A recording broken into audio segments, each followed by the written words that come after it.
ওই যে ফজু পাগল একটা আছে আন্দাজে। আমার মনে হয় ওরে বাইরে রাখলে দেশের ক্ষতি হবে, ওরে আমার পাবনায় পাঠানো দরকার। যারা আছেন কিশোরগঞ্জে ধৈর্য বেঁধে ওরে পাবনায় পাঠান, আমরা দরকার হয় কুকুর মারা ইঞ্জেকশন দিয়ে দেই, পড়ে থাক। তাছাড়া যত কথা বলে, আমার 100টা কথা বললে 98টা মিথ্যা কথা, আর সব আলেমদের বিরুদ্ধে।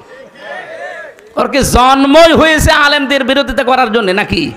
কালকে রাত 11টার দিকে আমার ঘরে একজন হিন্দু এসেছিল, আমি মনে করলাম যে মুসলমান হওয়ার জন্য এসেছে, না, এসে আমার একটা ভিডিও দেখাচ্ছে। কি ভাই নাম জিজ্ঞাসা করলাম, বলছে বিনোদ কুমার আগরওয়ালা, অনেক ধনী মানুষ কুষ্টিয়াতে।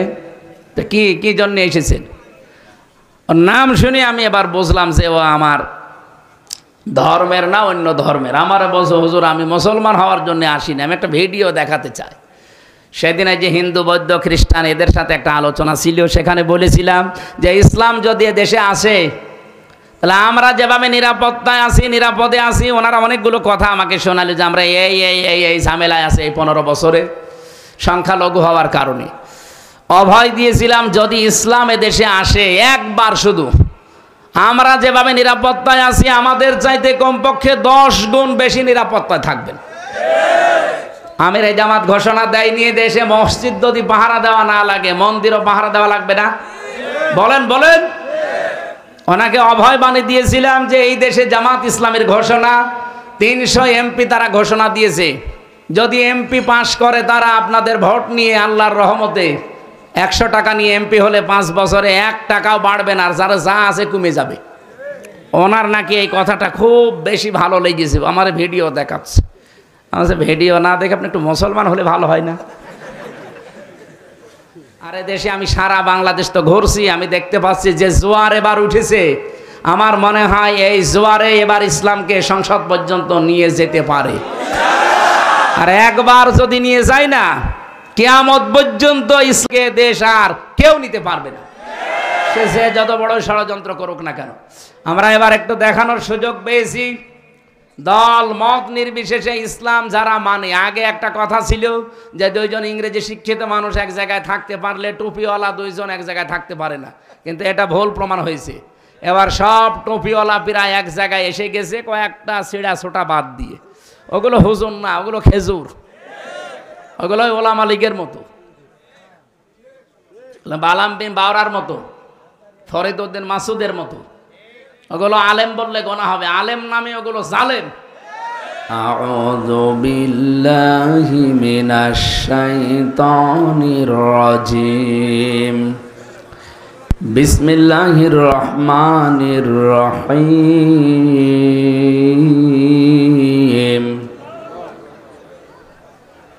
ফালাকতাহামাল আকাবাতা ওয়া মা আদরাকা মাল আকাবা ফাক্কু রাকাবা আও ইতআমুন ফি ইয়াউমিন যী মাসগাবা ইয়াতীমান যা মাকরাবা আও মিসকিনান যা মাতরাবা সুম্মা কানা মিনাল্লাযীনা আমানু ওয়া তাওয়াসাউ বিস-সাবরি ওয়া তাওয়াসাউ বিল মারহামা উলাইকা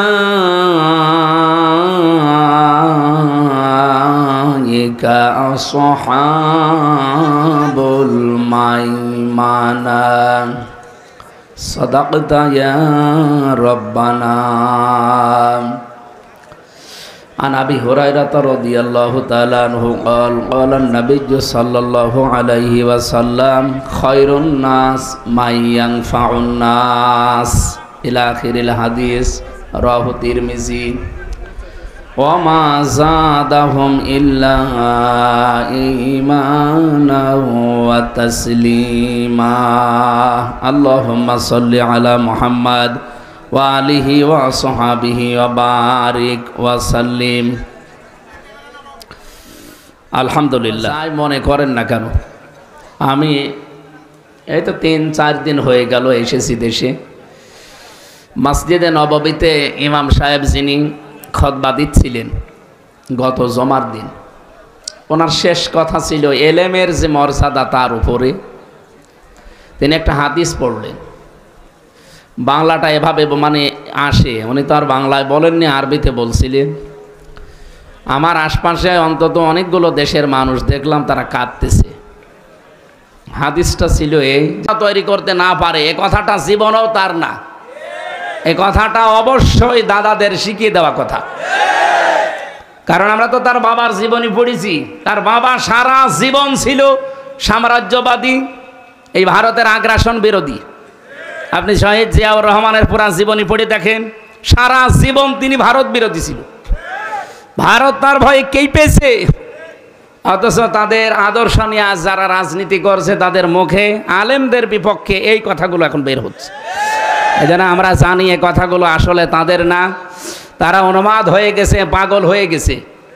এই পাগলামি বন্ধ করা দরকার, নয়তো পরিণতি শেষে দেখা যায় যে হাসিনার মতো হয়ে যাবে।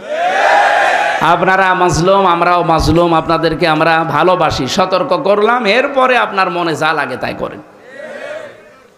যারা বলে এক জিয়া লোকান্তরে লক্ষ জিয়া ঘরে ঘরে, এ কথাটা তাদের মুখে মানায় না।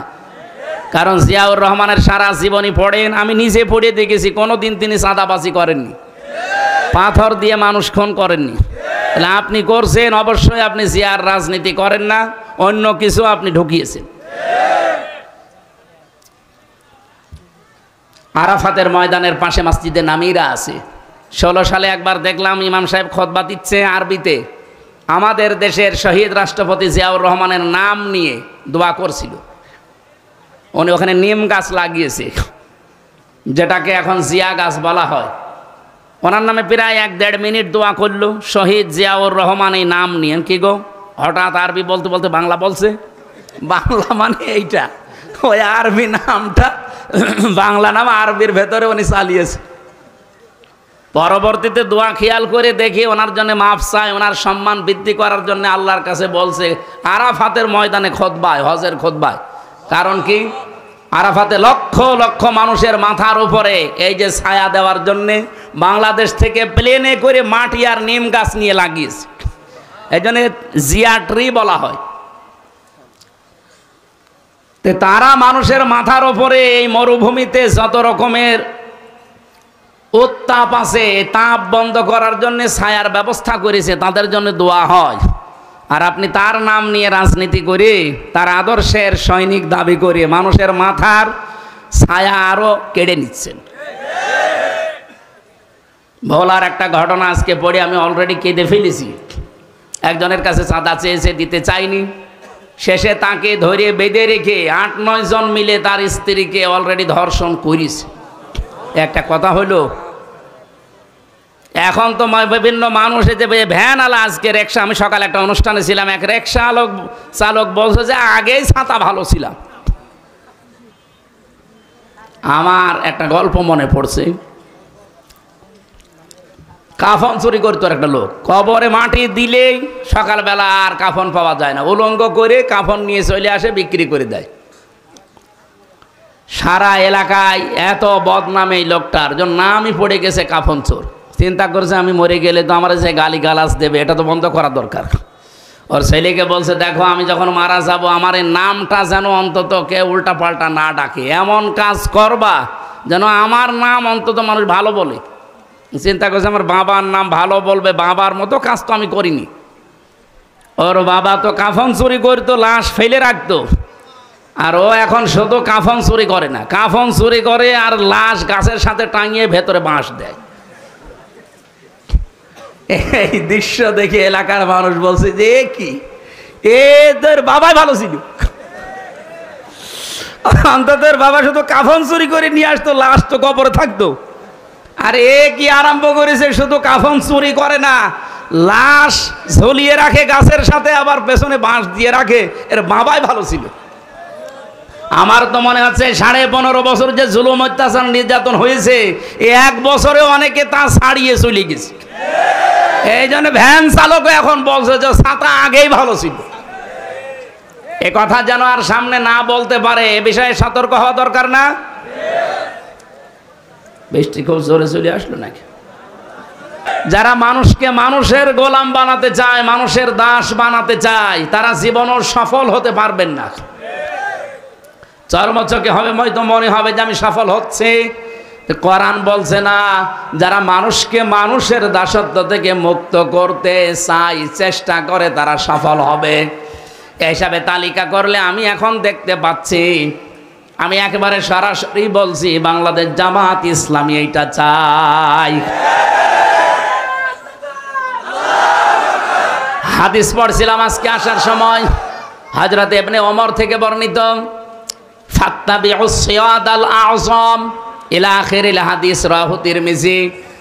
ইবনে ওমর রাদিয়াল্লাহু তাআলা আনহু বলেন, যাদের দ্বারা তাড়াতাড়ি ইসলাম প্রতিষ্ঠা করা তোমার এলাকায় সম্ভব হয়, তুমি খুব দ্রুত তাদেরকে সমর্থন জানাও, ইত্তেবা করো, অনুসরণ করো।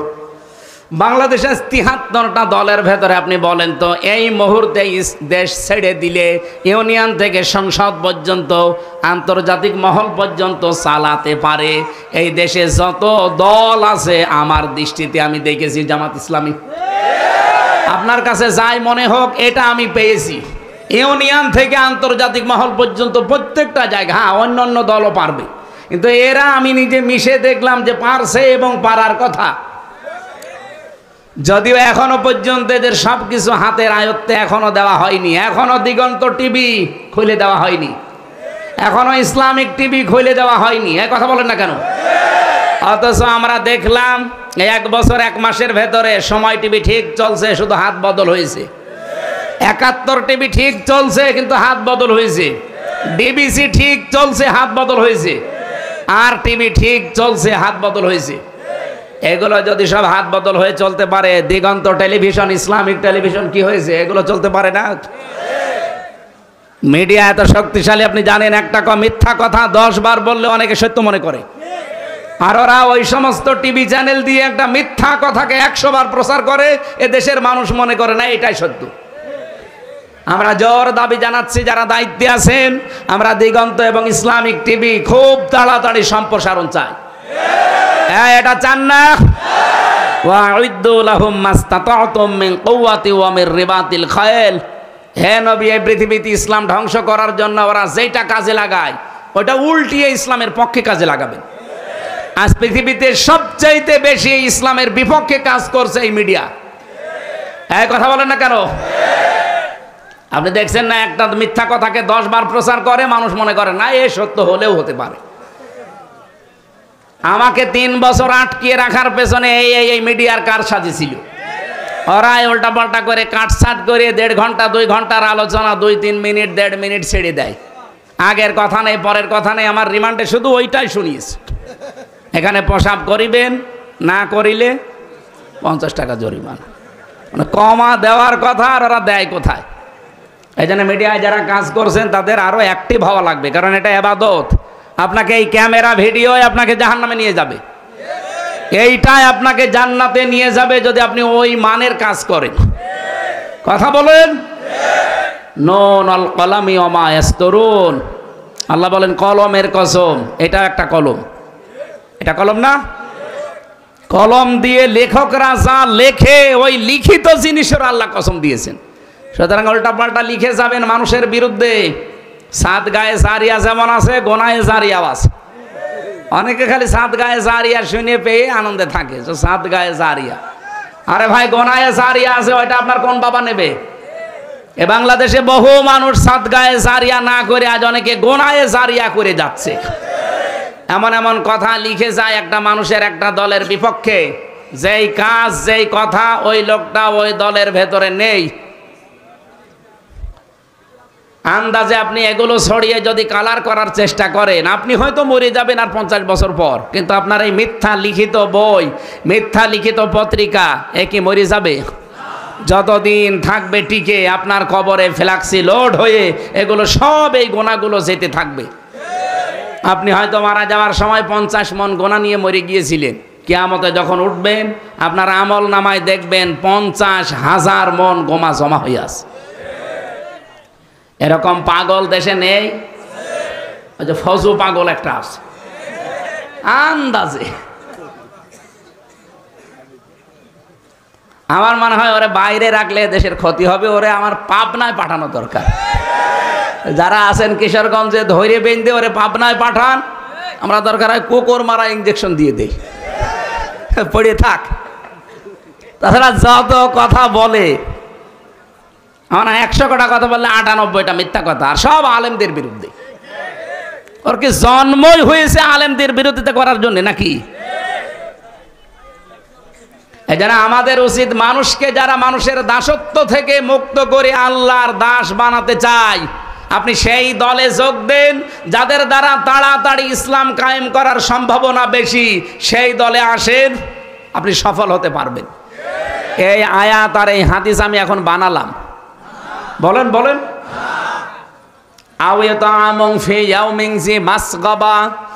যারা এতিম মিসকিন অসহায়, যারা তাদের কাছে যারা এগিয়ে যায়, আজ 1 বছর 1 মাস এই দেশটা দ্বিতীয়বারের মতো আমরা যারা স্বাধীনতা বলছি, বলেন তো 1 বছর 1 মাসের ভেতরে সবচাইতে বেশি মানবতার কাছে এগিয়ে গেছে কোন দল? আপনি আন্দাজে না বলে নিরপেক্ষ দৃষ্টি দিয়ে বলেন। আমার কুষ্টিয়া জেলা দৌলতপুর থানায় ভাঙন আরম্ভ হয়েছে, বন্যা চলছে, কত দল তো কুষ্টিয়ায় আছে। শুধুমাত্র দেখলাম এই 3 দিনে বাংলাদেশ জামাত ইসলামী, যদিও তারা মুসলিম, যদিও তারা নিজেরাই অসহায়, 15-16 বছর তারা নিজেরাই অসহায়, এরপরও কয়েক ট্রাক মাল নিয়ে অলরেডি তারা বিতরণ করেছে। এলাকার মানুষ এখন খুশি। আমরা যদি ভালো কাজে এভাবে প্রতিযোগিতা করতে পারতাম, আর যত দল কুষ্টিয়াতে আছে প্রত্যেকেই যদি এই ট্রাক মাল নিয়ে গিয়েছে, তো কুষ্টিয়ার মতো যত জেলায় বন্যা হচ্ছে সবগুলো উত্তরণ করা সম্ভব হতো। এই কাছে নেই। আমি জামাত ইসলামীতে এসেছি জেলখানা থেকে আসার পর। এর আগে আমি অ্যাক্টিভ ছিলাম না শিবিরে, জামাতে, কোনো দলে না। ওই যে অবিখা ওয়াজ করে খেতাম। এখানে আসার পরে আমি অ্যাক্টিভভাবে মিশে কাজ করে দেখতে পাচ্ছি জামাত কর্মী মানেই সমাজকর্মী। এদের আসল কাজ এইটা যে সমাজে উন্নয়নমূলক কাজে আপনি আগে অংশগ্রহণ করেন। এই জন্য আহ্বান জানাচ্ছি, এদের চরিত্রটা আপনিও নেন, আপনাকেও মানুষ ভালোবাসবে। মানুষকে জোর করে কিছু হয় না, তার প্রমাণ হাসিনা। এত জোর করেছিল, 3টা বছর আমার যোগাযোগ বিচ্ছিন্ন রেখে, শুধু বউ থেকে, ছেলে মেয়ে থেকে না, মা বাপ থেকে না, দুনিয়া থেকে বিচ্ছিন্ন করে রেখেছিল মাটির নিচে। কি করতে পেরেছে? গাজীপুরে ছিলাম প্রায় 3 বছর। কি করতে পেরেছে শেষ পর্যন্ত, সেটাকে ওরা বেশি ঘৃণা করে, সেই দলে এখন আমি আরো অ্যাক্টিভ হয়ে গেছি। আমার এই জামাত ইসলামে অ্যাক্টিভ হওয়ার জন্য হাসিনা দায়ী। ও যদি ছেলে এইভাবে কষ্ট না দিত, আমার মনে হয় আমি এভাবে আসতাম না। আগে যে ছিলাম অবিখা করে খেতাম। তা আমার এখানে অ্যাক্টিভ করার জন্য আপনি দায়ী। আপনি দিল্লি বসে বসে এখন সুবহানাল্লাহ পড়ে। দেখ, ভালো আপনার জন্য যে অন্তত আমি অ্যাক্টিভভাবে একামতে দিনের দায়িত্ব পালন করার জন্য একজন হতে পেরেছি, আপনাকে এই জন্য ধন্যবাদ। আপনার কারণে বহু মানুষ এরকম অ্যাক্টিভভাবে এসেছে। আমরা 76 জন আলেম এক জায়গায় ছিলাম, মাওলানা মামুনুল হক ভাইসহ। আমি তার নামটা আসলেই দোয়া করে নেই, কারণ এই 3 বছরে অনেক অবদান তার আমার উপরে আছে। জেলখানায় খাবার খাওয়া যায় না। এই গাজীপুর জেলা কি গরিব? কাশিমপুরে, গাজীপুরের ভেতরে না, কি খাবার দেন আপনারা? মাওলানা মামুনুল হক হাফিজাহুল্লাহ, আল্লাহরে বান্দা, 3 বছর আমার সাথে এক ঘরে ছিল, পাশাপাশি রুমে। আমরা মানে প্রতিদিন সকালে আর দুপুরের খাবার আমরা একসাথে খেতাম। খাবারটা গরম করতে পারতেন ওনার কাছে। এটা যদি না থাকতো আমার শরীর যা আছে, আমার মনে হয় আমি আরও দুর্বল হয়ে যেতাম। ওনার কাছে আমি এই জন্য ঋণী। আল্লাহ যেন তার সর্বোচ্চ মাকাম দুনিয়া আখেরাতে দান করেন, আমিন। সম্মানিত ভাইরা, আমি যেটা বোঝাতে চাচ্ছিলাম, জামাত কর্মী যারা আছে তারা যেমন সমাজকর্মী, তারা চাঁদাবাজি করে না, তারা আজ লুণ্ঠন করে না, তারা মানুষের মাথায় লাঠি দেয় না। একটাই কারণে, আমি যতটুকু দেখলাম এই 1 বছর 1 মাসে জামাতে যত মানুষ আছে কেউ বসে খায় না, প্রত্যেকটি মানুষ কাজ করে খায়। সে যদি ভ্যান চালকও হয়, কেউ বসে খায় না। আপনি দেখেন প্রত্যেকের কোনো না কোনো কাজ আছে, আর ওই কাজ থেকে এক মাসে যদি 5,000 টাকা উপায় হয়, সেখান থেকে অন্তত 5% হলে যেই কয় টাকা হয় সেই কয় টাকা নিয়ে ইচ্ছায় সে জমা দেয়। এই জন্য এই দলটা চালাতে কোনো বেগ পেতে হয় না। আর অন্যান্য দলের দ্বারা এইভাবে দেওয়ার কোনো নিয়ম নেই। যদি 5,000 পায়, আরো 10,000 বাম হাতের ইনকাম করে। এই জন্য আহ্বান জানাচ্ছে, আমি নিজে বুঝেছি, এদেরকে দেখলাম এরা ফাক্কু রকাবা করতে চায়, এরা দাসত্ব মুক্ত করতে চায় মানুষকে, মানুষের দাস থেকে আল্লাহর দাস বানাতে চায়। এরা মানুষের দুয়ারে দুয়ারে খাবার পৌঁছিয়ে দিচ্ছে। আমিরে জামাত সুস্থ ছিল যখন, দেখেননি এত পর্যন্ত পানির ভেতরে নেমে মাথায় ঝুড়ি নিয়ে ফেনীতে, রংপুরে, সেই সুনামগঞ্জে উনি এগিয়ে চলে যাচ্ছে। 64 বছরের একজন বৃদ্ধ যুবক। কয় কোন দলের মানুষকে তো আমি এইভাবে অ্যাক্টিভ হতে দেখলাম না, কারণ তারা এই আয়াত পড়েছে, আয়াতের শিক্ষা নেয়নি। 3 নম্বরে আপনাদের গুণাগুণ অর্জন করা লাগবে ইয়াতীমান যা মাকরাবা।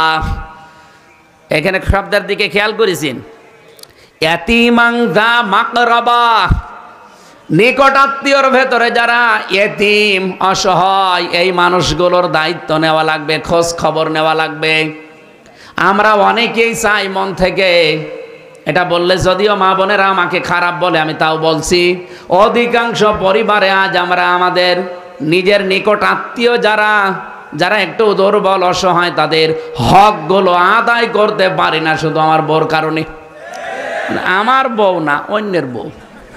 আমারটা বলে আমি মায়ের খাবো, এটা রেকর্ড হচ্ছে।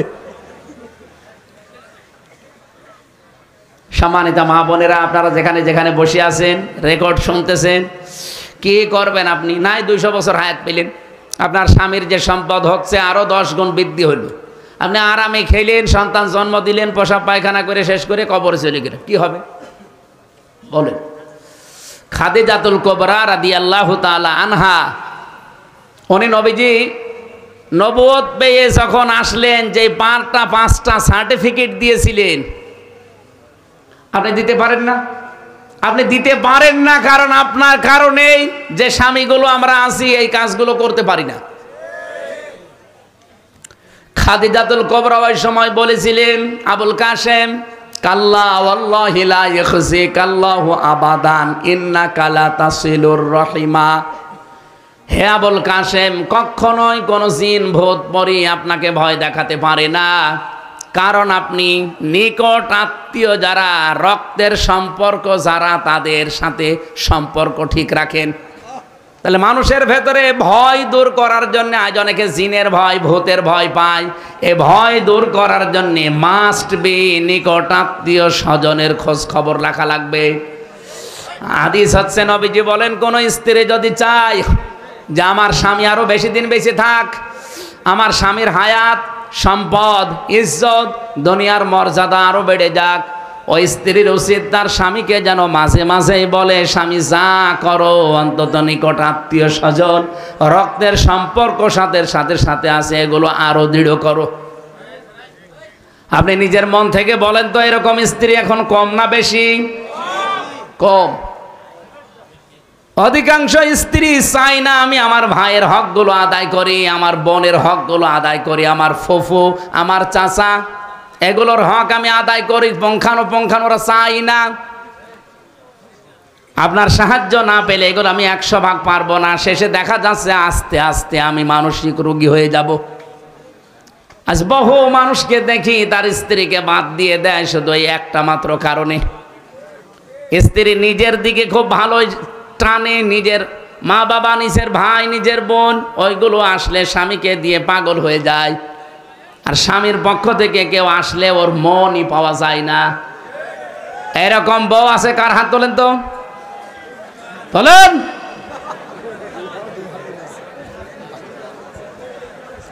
যাদের এরকম আছে তারা সাবধান। সম্মানিতা মা বোনেরা, নামাজ পড়ে রোজা রেখে আর কালো বোরকা পরে আপনি কি করবেন? আপনি তো রক্তের সম্পর্কগুলো আরো দৃঢ় করার জন্য ছাড় দিয়ে হলেও চেষ্টা করবেন। সফল আমাকে দেখতে চান, এইভাবে আমাকে সফলতায় পৌঁছিয়ে দেন। আও মিসকিনান যা মাতরবা। তুরব থেকে এসেছে।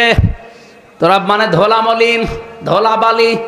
যারা ধোলা মলিন পথে ঘাটে, স্টেশনে, বাস স্ট্যান্ডে, রাস্তাঘাটে যারা ধোলা মলিন অবস্থায় থাকে, এই মানুষগুলোর যারা ছিন্ন বিচ্ছিন্ন, যারা ছিন্নমূল বলা হয়, এদের কাছে যারা এগিয়ে যায়, এদের মাথায় অন্তত একটু হাত বুলিয়ে দেয়, শান্তির পরশ পেয়ে এই মানুষগুলো একটা তৃপ্তির হাসি দেয়। নবীজি জানিয়েছেন, একটা এতিমের মুখের এই তৃপ্তির হাসি আল্লাহর আরশ পর্যন্ত তোমার উপরে খুশি হয়ে যায়।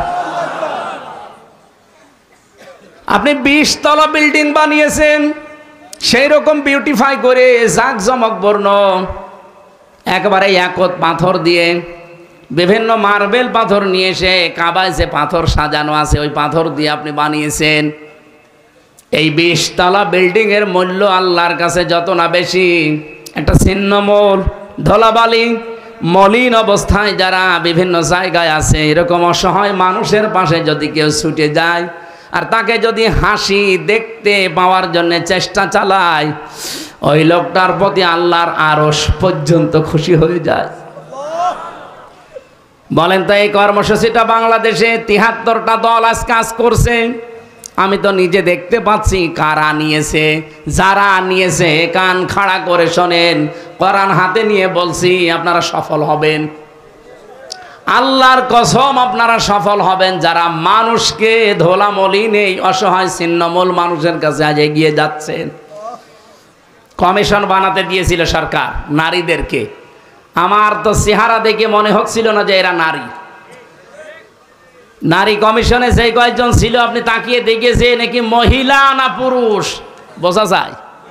কোরআনের 13টা আয়াত ভুল ধরিস, 26টা হাদিস তারা ভুল ধরিস। আমার ভাইরা, আমি যে কথা এখান থেকে নিয়ে আসতে চাই, আপনি নারী কমিশনারে বসে, কমিশনে বসে এই জায়গায় যদি কোরআনে কারিমের এই নির্দেশগুলো নিজে পালন করে 92% মুসলমানের দেশে বাস্তবায়নের জন্য ডক্টর মোহাম্মদ ইউনূসকে আপনারা চেষ্টা চালাতেন, আজ যে কথাগুলো উঠতেছে আলেমদের পক্ষ থেকে, একটা কথাও আলেমরা এদেশে বলতো না, মুসলমানেরা বলতো না, আর আপনাদের পক্ষে থাকতো। আপনি কি করলেন? বলে যৌনকর্মী যারা আছে তাদেরকেও নাকি শ্রমিকের মর্যাদা দেওয়া লাগবে। একটা কথা হইল, তারা সারাটা জীবন নির্যাতিত।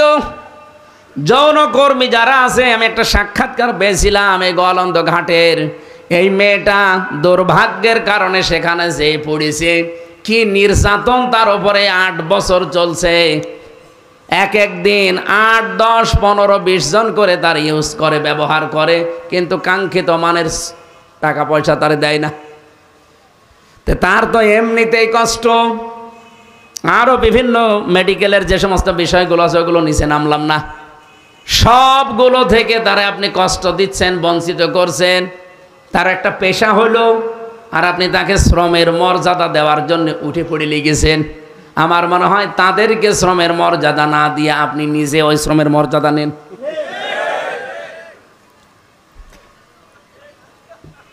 আমি আর বাকিটা বললাম না। যতগুলো পয়েন্ট আমি 318 পৃষ্ঠা পুরাটা পড়েছিলাম, প্রত্যেকটা লাইনে মনে হচ্ছে সব ইসলামের বিরুদ্ধে।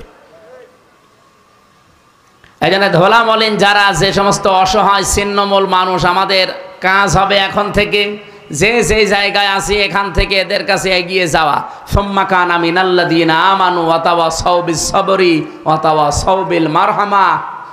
এরপরে যারা ঈমান আনতে পারে, ঈমানের যে 4টা শর্ত আছে এগুলো মেনে যারা ঈমান আনে, আর যারা সবর, ধৈর্য এগুলো নিজেরা ধরে এবং উপদেশ দেয়। বাংলাদেশে এখন যে অবস্থা চলছে, আপনারা খোঁজ খবর রাখেন কিনা আমি জানি না। আমার এই ছোট্ট মাথার ভেতরে যতগুলো তথ্য আসতেছে, খুব গভীর ষড়যন্ত্রে আমরা এখন কিন্তু আছি, বিশেষ করে আমাদের এই দাদাদের দ্বারা।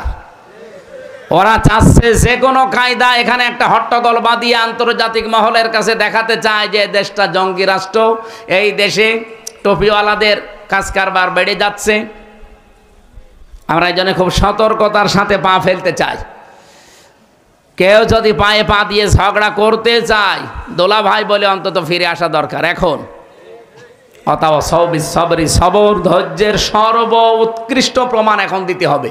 অথবা সৌবিল মারহামা, একে অপরকে রহম, এই যে রহম ছাড়া এখন আর উপায় নেই। আল্লাহ রাব্বুল আলামিন যে গুণাগুণগুলো কোরআনে সূরা বালাদের 11 থেকে 16 নম্বর আয়াতে দিলেন, এগুলো যারা পালন করতে পারে রাব্বুল আলামিন জানিয়েছেন উলাইকা আসহাবুল মাইমানা, এরাই হচ্ছে সৌভাগ্যশালী ডানপন্থী, এরা জান্নাতি। বলেন আমিন।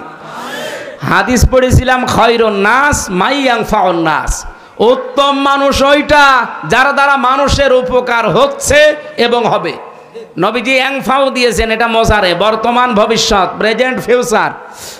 আল্লাহর নবী কিন্তু খায়রুন নাস মাইয়ানফাউল মুসলিমিন দেননি, যে মুসলমানের যারা উপকার করছে করবে তারা উত্তম মানুষ আল্লাহর কাছে না।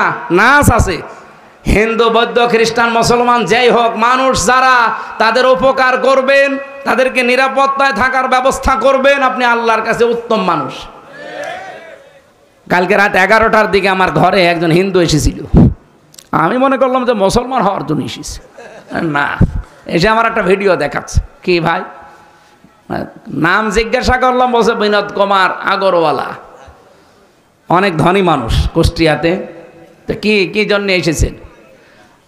নাম শুনে আমি এবার বুঝলাম যে ও আমার ধর্মের না অন্য ধর্মের। আমার বলছে হুজুর আমি মুসলমান হওয়ার জন্য আসিনি, আমি একটা ভিডিও দেখাতে চাই।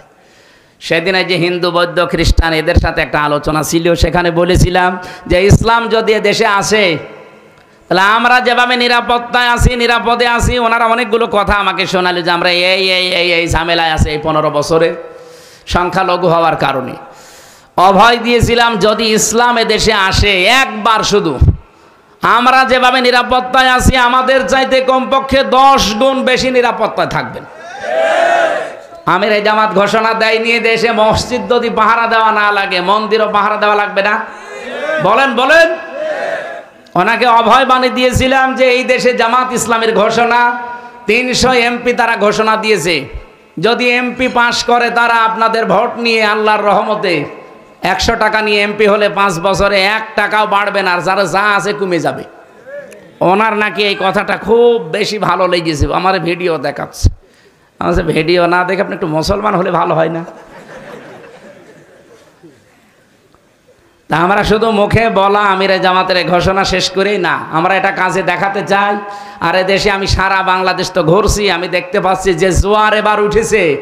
আমার মনে হয় এই জোয়ারে এবার ইসলামকে সংসদ পর্যন্ত নিয়ে যেতে পারে।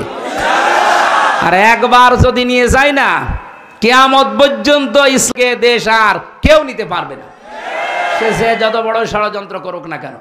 আমরা এবার একটু দেখানোর সুযোগ পেয়েছি, দল মত নির্বিশেষে ইসলাম যারা মানে। আগে একটা কথা ছিল যে 2 জন ইংরেজি শিক্ষিত মানুষ এক জায়গায় থাকতে পারলে টুপিওয়ালা 2 জন এক জায়গায় থাকতে পারে না, কিন্তু এটা ভুল প্রমাণ হয়েছে। এবার সব টুপিওয়ালা প্রায় এক জায়গায় এসে গেছে, কয়েকটা ছিঁড়া ছোটা বাদ দিয়ে। ওগুলো হুজুর না, ওগুলো খেজুর, ওগুলো ওলামা লীগের মতো, বালাম বিন বাওরার মতো, ফরিদ উদ্দিন মাসুদের মতো। ওগুলো আলেম বললে গোনা হবে, আলেম নামে ওগুলো জালেম।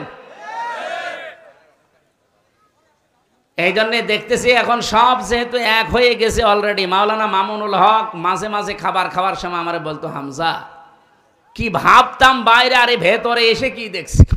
বাইরে আমি টুপি নিয়ে ফতোয়া দিতাম, জোব্বা নিয়ে ফতোয়া দিতাম, আর এখন এসে দেখছি জালেমরা সব এক জায়গায় করে তালা মেরে রেখেছে। আল্লাহ যদি বাইরে কোনোদিন নিয়ে যায়, যাই করি অন্তত এবার আমরা এক হব, সেইটাই উনি চেষ্টা চালিয়েছিল সারা দেশে। আমার মনে হয় সফল হচ্ছে এবং হতে যাচ্ছে ইনশাআল্লাহ। ইসলামের বাক্স আপনারা শোনেননি, এবার শুধুমাত্র একটা হবে। আমরা এই কথা এতদিন যে মিথ্যা কথা শুনতাম যে টুপিওয়ালা 2 জন এক জায়গায় হতে পারে না, এটা যেন আবার মিথ্যায় প্রমাণিত হয়। আল্লাহ রাব্বুল আলামিন আমাদের এক এবং নেক হওয়ার তৌফিক দেন। কিয়ামতের ময়দানে আল্লাহ যখন বিচার শুরু করবেন, আলেম যারা তাদের বিচার আল্লাহ জনসম্মুখে করবেন না, এদেরকে আলাদাভাবে ডাক দিয়ে পর্দা দিয়ে ঢেকে নেবেন। জিজ্ঞাসা করবে, মনে করেন এই যে মৌলানা নাম কি, আব্দুল কাইয়্যুম ওনারে ডাক দিয়ে বলবে যে এই অপরাধগুলো করেছিলি, আল্লাহর সামনে সব জবাব দেওয়া লাগবে, হিসাব দেওয়া লাগবে এবং স্বীকার করা লাগবে। মাথা নিচু করে যখন সব স্বীকার করে নেবে, তখন সর্বশেষ আল্লাহ তাআলা তাকে ডাক দিয়ে বলবেন, যা, গোপনে তোরে মাফ করে দিলাম, কাউকে কিছু বলবি না, জান্নাতে চলে যা। এটা শুধু নামের আগে আলেম আছে এই কারণে। এই জন্য আলেমদের সম্মান মর্যাদা কামনা করছি। ওয়ারাফা'না লাকা যিকরাক, দুনিয়া আখিরাতে এদের মর্যাদা আল্লাহ আরো বাড়িয়ে দেন। বিভিন্ন রাজনৈতিক দলের নেতা এবং কর্মী ভাইরা এসেছেন। সামনে মাহফিলের প্রধান আকর্ষণ যারা, আমিও এখন আস্তে আস্তে এই যে বাইরের খোলা ময়দানের অনুষ্ঠানগুলো কমিয়ে দিতে চাচ্ছি, কারণ এই সব জায়গায় কোরআনের এহানাত হয় বেশি। আমরা আরম্ভ করেছি কোরআন তেলাওয়াত করি, এরপরে যারা কথা বলছেন আপনি দেখতে পাচ্ছেন না, ঠিক আছে, শুনতে তো পাচ্ছেন। ওই যে এখন বৃষ্টি হচ্ছে, গাছে চলতেছে, যদি পড়ে যায় পা পিছলিয়ে, অন্তত ওর তুলনায় আপনি ভালো আছেন।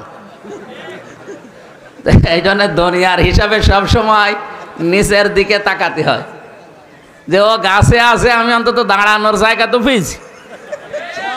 এদের এই যে লক্ষ লক্ষ টাকার জিনিস, এই ক্যামেরাগুলো নষ্ট হয়ে যাবে, এই জন্য ছাতা দিচ্ছে।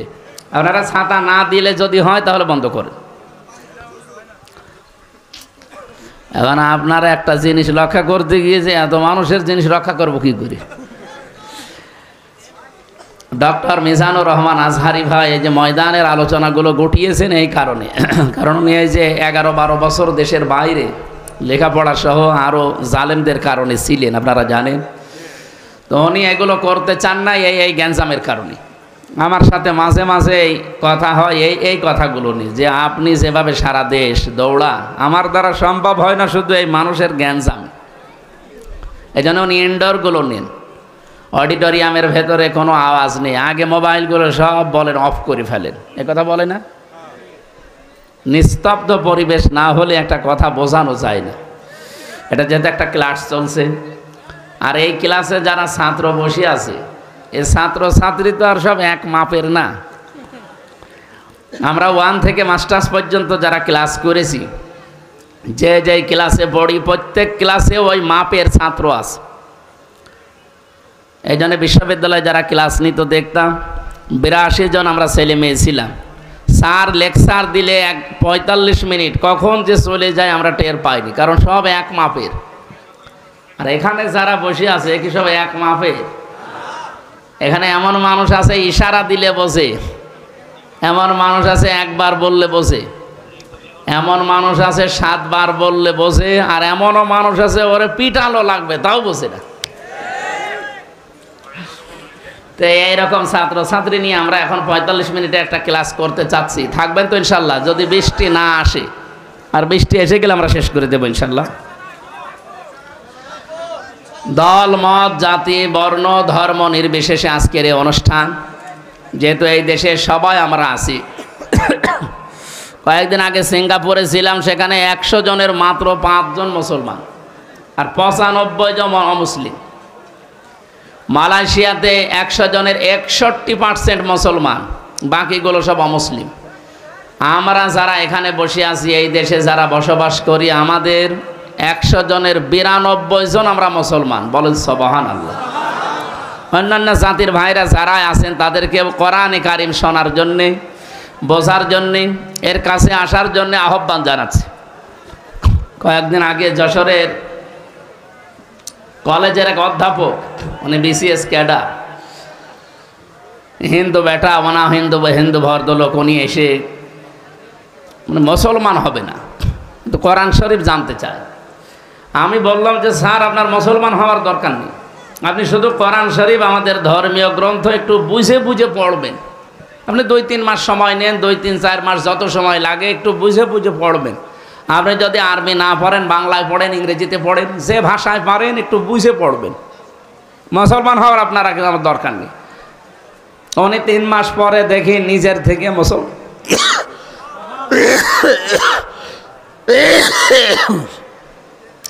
মুসলমান হয়ে গেছে। কারণ এর ভেতরে এমন কিছু আল্লাহ দিয়েছে, যদি সত্যি মন দিয়ে কেউ এগিয়ে আসে আর একে বোঝার চেষ্টা করে, আল্লাহ তাকে অবশ্যই হেদায়েত দান করবে। প্রশ্ন আসতে পারে, তাহলে গিরিশচন্দ্র সেন হেদায়েত পেল না কেন? ও তো কোরআন শরীফ আমাদের চাইতে পড়েছে বেশি, বুঝেছে বেশি, লিখেছেও বেশি। ও তাফসির পর্যন্ত লিখেছে। নরসিংদী বাড়ি এই লোকটা, এই জেলার পাশে না নরসিংদী? কোরআন শরীফ এত পড়া পড়েছিল, এক একটা শব্দের ও কমপক্ষে 33টা করে অর্থ বের করেছে। আমি ওর তাফসিরটা পড়ে দেখেছি, এমন সুন্দরভাবে লিখা, এক একটা শব্দের 33টা করে অর্থ সাজিয়েছে। এখানে যত বড় হুজুর হোক আর যত বড় আলেম হোক, আমি সহ কেউ গ্যারান্টি দিয়ে বলতে পারবে যে পড়া কোরআন শরীফের প্রত্যেকটি শব্দের অর্থ আমার একাধিক জানা আছে? পারবে না। না, আমি পড়াটা কয়েকবার শেষ করেছি, কিন্তু আমার মনে নেই। এখন আবার আমার স্টাডি করা লাগবে, দেখা লাগবে। অথচ একটা হিন্দু মানুষ কি পড়া পড়েছিল বলেন তো? তাহলে কোরআন শরীফ আমার চাইতে আপনার চাইতে লোকটা বেশি পড়েছে, বুঝেছেও বেশি, এবং কি লিখেছেও বেশি। তাফসির লিখতে হলে কত লেখা লাগে এক একটা আয়াতের পক্ষে। এত কিছু করার পরেও লোকটা হেদায়েত পায়নি। মারা যাওয়ার পরে তার জানাজা হয়নি, তাকে আমাদের মতো দাফন কাফন দেয়নি, তারে আগুন দিয়ে পুড়িয়ে ফেলেছে। একটাই কারণ, তার সব ছিল, কোরআন থেকে হেদায়েত নেওয়ার মতো মন ছিল না। কথা বলেন? যশোরের অধ্যাপকের মন ছিল, উনি বুঝে পড়েছিলেন শুধু মন দিয়ে। 3 মাসে আল্লাহ তাকে হেদায়েত দিয়ে দিয়েছে। আর এই লোকটা সারা জীবন ব্যয় করলো এই গিরিশচন্দ্র সেন, ওর মন ছিল না, এই জন্যে আল্লাহ তাকে হেদায়েত দেয়নি। আপনারা এখানে যারা এসেছেন, শুধু একদিন তাফসির মাহফিলের 1, 2, 3 আয়াতের কথা শুনে আপনি হেদায়েত পেয়ে যাবেন, বিষয়টা এমন না। আপনার মন থাকা লাগবে, যদি থাকে একদিন পড়াটা লাগবে না, 1 মিনিটের একটা কথায় আপনার মন পরিবর্তন হয়ে যেতে পারে। আল্লাহ যেন সেরকম কিছু আজকে আমাদের এই পরিবেশে দান করেন। সকলে বলেন আমিন। প্রশংসা বাণী আদায় করা দরকার আগে, এই জন্য বলেন আলহামদুলিল্লাহ। যেহেতু পরিবেশ আমাদের অনুকূলে নেই, বৃষ্টি হচ্ছে অলরেডি, যে কোনো সময় জোরে লেগে যেতে পারে, এই জন্য আমরা খুব তাড়াতাড়ি করছি। দরুদ আর সালাম পাঠ করার মাধ্যমে একটা তেলাওয়াতকৃত আয়াত আপনারা শুনলেন, সূরা বালাদ 11 নম্বর আয়াত থেকে আমরা পড়েছিলাম 16 নম্বর আয়াত পর্যন্ত। গুরুত্বপূর্ণ কিছু মেসেজ আল্লাহ এই আয়াতের ভেতরে আমাদেরকে দিতে চেয়েছেন, একটু এদিকে খেয়াল করে থাকেন। সূরা বালাদ কি বললাম বলেন তো? বালাদ শব্দের শাব্দিক অর্থ কি? নগরী। বালাদ মানে কি? নগরী। সূরা পড়া কোরআন শরীফে আল্লাহ 114টা সূরা দিয়েছেন। 92টা সূরা আছে মক্কার, আর 22টা সূরা আছে মদিনার। আরও মতভেদ থাকতে পারে, তবে এইটা এখন প্রসিদ্ধ। মক্কা এবং মদিনায় যেগুলো নাজিল হয়েছে, এই হিসাবে নামকরণ করা হয় মাক্কি সূরা, মাদানী সূরা। আমার এখান থেকে প্রশ্ন, এদিকে তাকান। যতদিন পর্যন্ত মক্কাতে সূরা নাজিল হয়েছে, কোরআন নাজিল হয়েছে, কোন সূরায় আপনি পাবেন না ইয়া আইয়ুহাল্লাযীনা আমানু। আছে? এখানে যারা কোরআন পড়েন বসেন, আপনারা জবাব দেন তো। পড়া কোরআনে যত জায়গায় মাক্কি সূরা, কোন জায়গায় ইয়া আইয়ুহাল্লাযীনা আমানু আছে? হে ইমানদারেরা নেই। হ্যাঁ আছে ইয়া আইয়ুহাল ইনসান বা ইয়া আইয়ুহান নাস, হে মানব মণ্ডলী। মদিনায় যে 22টা সূরা নাজিল হয়েছে, সেখানে দেখবেন ইমানদারকে আল্লাহ ডাক দেওয়ার সময় ইয়া আইয়ুহান নাস আর বলেননি, বলেছে ইয়া আইয়ুহাল্লাযীনা আমানু।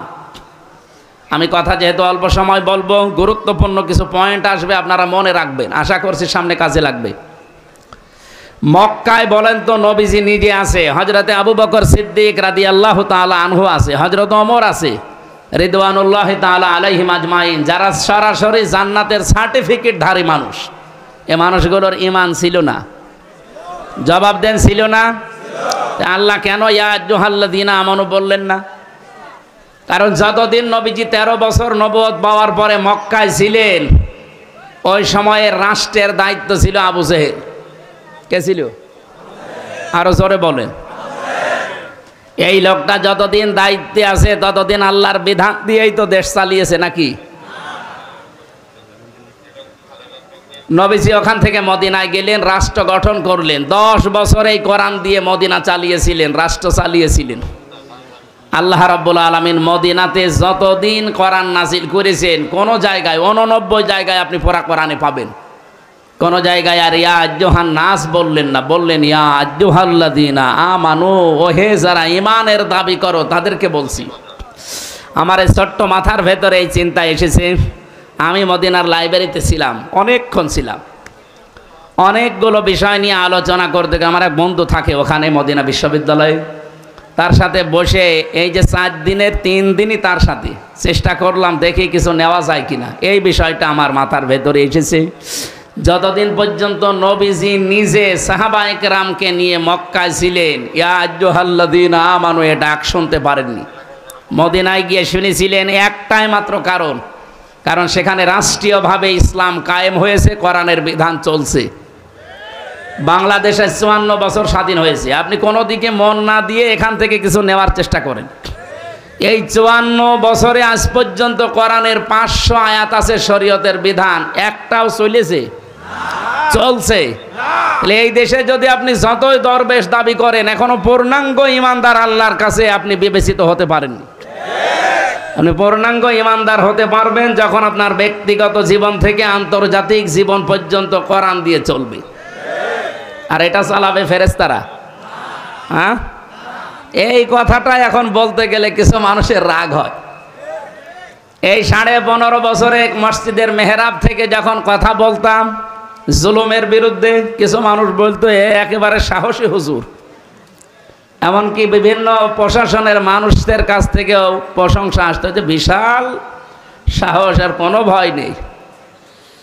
অথচ সেই মেহরাবই আছে, সেই হুজুরই আছে, শুধু সময় পাল্টিয়েছে।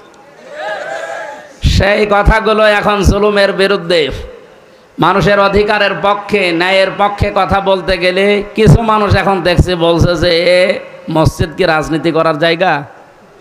তা আপনি 15 বছর বললেন না কেন? মসজিদে মেহরাব নামে যে জায়গাটা আছে, যেখানে ইমাম সাহেব দাঁড়িয়ে খুতবা দেয়, মেহরাব মানে কি? অস্ত্রাগার, মানে অস্ত্র রাখার জায়গা। এই যে প্রশাসনে যারা আছে, পুলিশ লাইনে যেয়ে দেখেন অস্ত্র রাখার একটা জায়গা আছে, ওটার অস্ত্রাগার বলা হয়।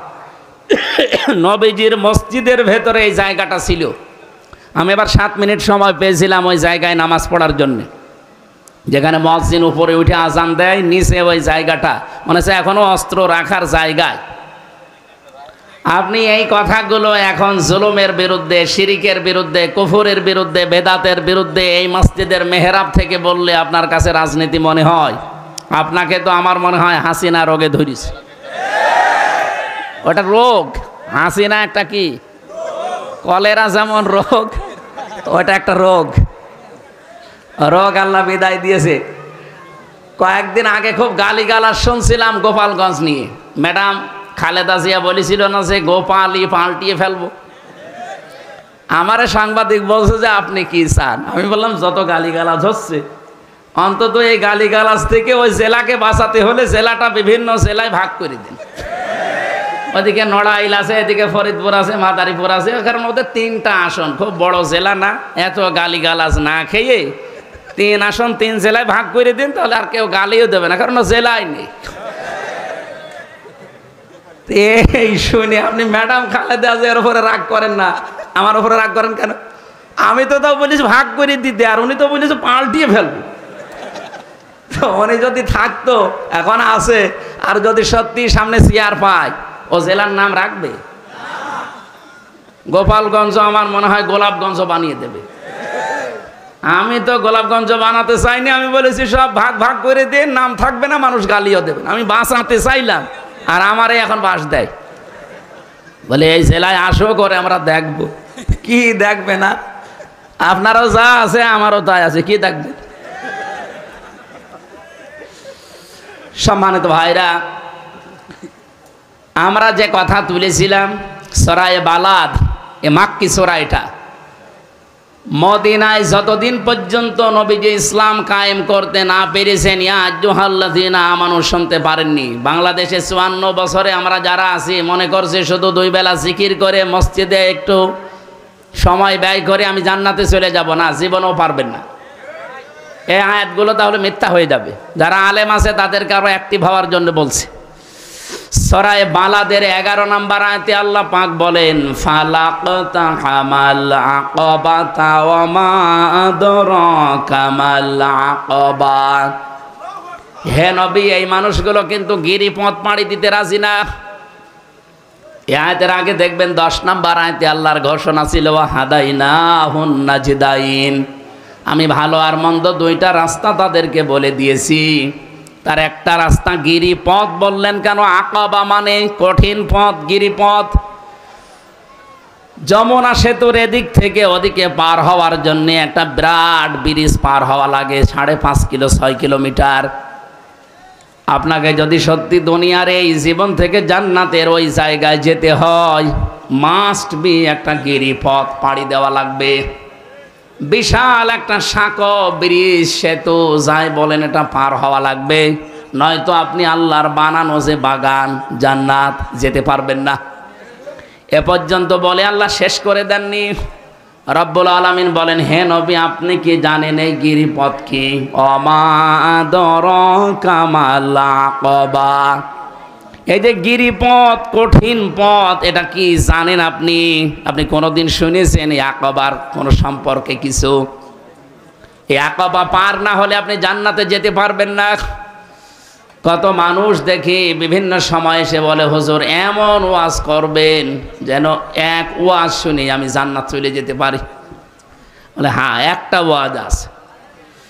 আমি কোরআন শরীফ পুরাটা পড়ে একটা ওয়াজ এইভাবে পেয়েছি যে একটা কথা যদি কেউ মেনে নিতে পারে, আল্লাহ পাক তার ওই আকাবা পার করে জান্নাতে দিয়ে দেবে। আজকে সেই ওয়াজটা আমার আয়াতের শেষে তেলাওয়াত ছিল, উলাইকা আসহাবুল মাইমানা, এরাই সৌভাগ্যশালী, এরাই ডানপন্থী, এরাই হচ্ছে জান্নাতি। এখন যে গিরিপথ পার হয়ে আপনি জান্নাত পর্যন্ত যাবেন, এই গিরিপথ পাড়ি দিতে হলে যে কর্মসূচিগুলো হাতে নেওয়া লাগে, বাংলাদেশে এখন 73টার উপরে দল কাজ করছে। সবাই শান্তি চায় দেশে। কয়টা? এই 73টা রাজনৈতিক দলের ভেতরে নিবন্ধিত অনিবন্ধিত সব মিলে কোরআনে কারিমের কাছে আমরা জিজ্ঞাসা করব যে গিরিপথ পার হয়ে আমরা জান্নাতে যেতে চাই, আমরা সৌভাগ্যশালী হতে চাই, আমরা কল্যাণ পেতে চাই, আমরা ডানপন্থী হতে চাই। এর পরবর্তীতে আল্লাহ কিন্তু বামপন্থী মানুষের কিছু পরিচয় দিয়েছেন। বাংলাদেশে বামপন্থী নেই? বলেন তো, বাম হাতের কাজ কি সব ভালো? কি করে এটা দিয়ে? আমি নিচে নাই নামলাম। বামপন্থী বলে আর যারা বুক ফোলান, বলেন তো আমি বাম রাজনীতি করি। আপনি কি মানুষ? আপনারে দিয়ে তো ওই যে ওই জায়গা পরিষ্কার করা দরকার, কারণ আপনি বাম। কোরআনে যেখানে বাম, উলাইকা আসহাবুল মাশআমা, এই সমস্ত শব্দগুলো আল্লাহ দিয়েছেন, তার পরবর্তীতে দেখবেন কিছু নিকৃষ্ট গুণের কথা দিয়েছেন। আমি কোরআন পড়ে বাংলাদেশের সাথে মিলিয়ে দেখেছি, এদেশে যারা বামপন্থী রাজনীতি করে ওগুলোর সব তাদের ভেতরে আছে। বামপন্থী যারা বাম হাতের কাজ আপনারা অবশ্যই দেখেন, ওদের অনেকগুলো চরিত্রের কথা আছে। 1 নম্বরে ওরা আন্দাজে কথা বলে বেশি। বামপন্থী রাজনীতি এদেশে আজ যারাই করছে দেখেন, কারো বিরুদ্ধে কথা বলতে গেলে সঠিক তথ্য নিয়ে আসে না, আন্দাজে বলে। ঢাকা বিশ্ববিদ্যালয়ে আমি নাম নিলাম না একজনের, কি যেন মোল্লা নাকি নামের শেষে আছে, এই ছেলেটার কথাবার্তা আমি শুনি মাঝে মাঝে। ও যা তথ্য দেয় বিভিন্ন দলের পক্ষে বিপক্ষে, সবগুলো মিথ্যা কথা। আমরা কোরআনে কারিমে সূরা আরাফ থেকে কিছু তেলাওয়াত কিন্তু আয়াত আজকে আমি আসার সময় পড়ছিলাম। হযরতে শুআয়ব আলাইহিস সালামের জামানায় তার উম্মতদেরকে আল্লাহ ধ্বংস করে দিয়েছিলেন 2টা কারণে। 1 নম্বরে তারা ওজনে কম বেশি করত, দুই নম্বর, তারা তর্ক করতো মিথ্যা বিষয় নিয়ে। আজ বাংলাদেশের সবচাইতে বেশি এই দুইটা গোনা হচ্ছে। ওজনে কম বেশি আছে না? ওজনে কম বেশি মানে কি শুধু দাঁড়ি পাল্লায় কম বেশি? এই যে ইউটিউবার যারা, এরাও কম বেশি করে।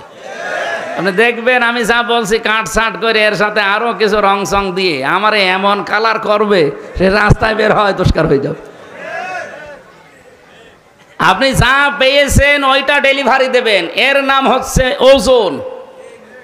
আজ প্রাইমারি থেকে বিশ্ববিদ্যালয় পর্যন্ত, হাফেজি মাদ্রাসা থেকে দাওরা পর্যন্ত যারা শিক্ষক আছে, ওনারা শিক্ষকতা করার আগে যে জ্ঞানগুলো নিয়েছে, এই জ্ঞানগুলো যারা আহরণ করে, অর্জন করে, এই জ্ঞানগুলোই যদি ক্লাসে ওইভাবে সঠিকভাবে দিতে পারে, তাহলে আর প্রাইভেট পড়া, কোচিং করা লাগে?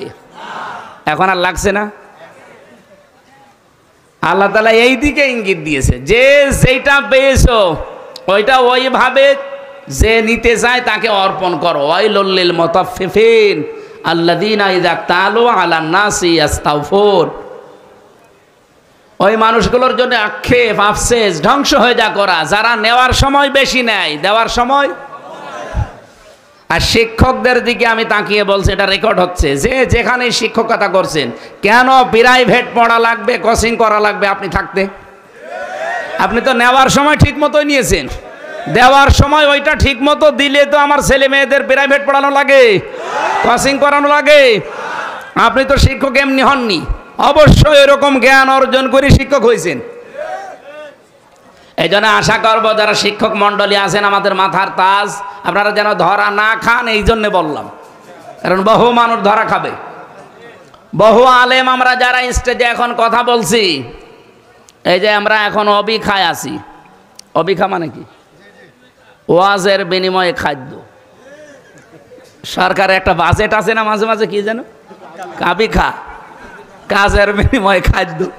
আর আমরা এই দুই হুজুর যা করছি, এটা কিসে? অবিখা, ওয়াজের বিনিময়ে খাদ্য। ওয়াজ না করলে আপনারা আমরা খেতে দিতেন, গাড়ি ভাড়া দিতেন। তাই অবিখা করে যারা এদেশে আমরা আজ খাচ্ছি দায়ী আল্লাহর নাম নিয়ে, তাদেরকেও বলছি আমরাও কিন্তু ওজনে কম বেশি করছি। মসজিদের মেহরাব থেকে শুরু করি, যত জায়গায় যতভাবে আমরা কথা বলি, সে রাজনৈতিক ময়দানে হোক আর ধর্মীয় ময়দানে হোক, আজ আমরা অধিকাংশ মানুষ ওজনে কম বেশিতে ব্যস্ত। কিভাবে? আমি কাবা শরীফে জমার নামাজ পড়েছি একটা, মসজিদে নববীতে পড়েছি একটা। ওনারা 35 মিনিট করে বয়ান করলেন আরবিতে, কথাগুলো আমি বুঝেছি, কিন্তু সঠিক যেভাবে তুলে ধরা দরকার, তাকওয়ার উপরে একজন, এলেমের উপরে একজন, তুলে ধরতে পারে না। কারণ ওই দেশে রাজতন্ত্র চলছে। সঠিকভাবে ওই কথাগুলো যদি কোরআন হাদিস দিয়ে যেভাবে বলা দরকার তুলে ধরে, দেখবেন তার পরের দিন ডক্টর সালের মতো উনি গুম হয়ে যাবেন। এই 15 বছর যেটা আমাদের দেশে ছিল, আমরা এই ময়দানে বসে কথা বলতাম, কিন্তু এখান থেকে নাক বরাবর না গিয়ে ঘুরিয়ে যেতাম। কথা বুঝতেছেন? আমরা আগামীতে আর কোরআন হাদিসের কথা বলতে গিয়ে আর ঘোরাঘুরি করতে চাই? এই ঘোরাঘুরি করার জন্য অনেকে এখন চেষ্টায় আছে। যারা যেভাবে কথা বলছেন, এই কথাগুলো আপনাদের না, এই কথাগুলো আপনাদের বিভিন্ন প্রতিবেশীরা শিখিয়ে দিচ্ছে, এটা আমরা অলরেডি জানি।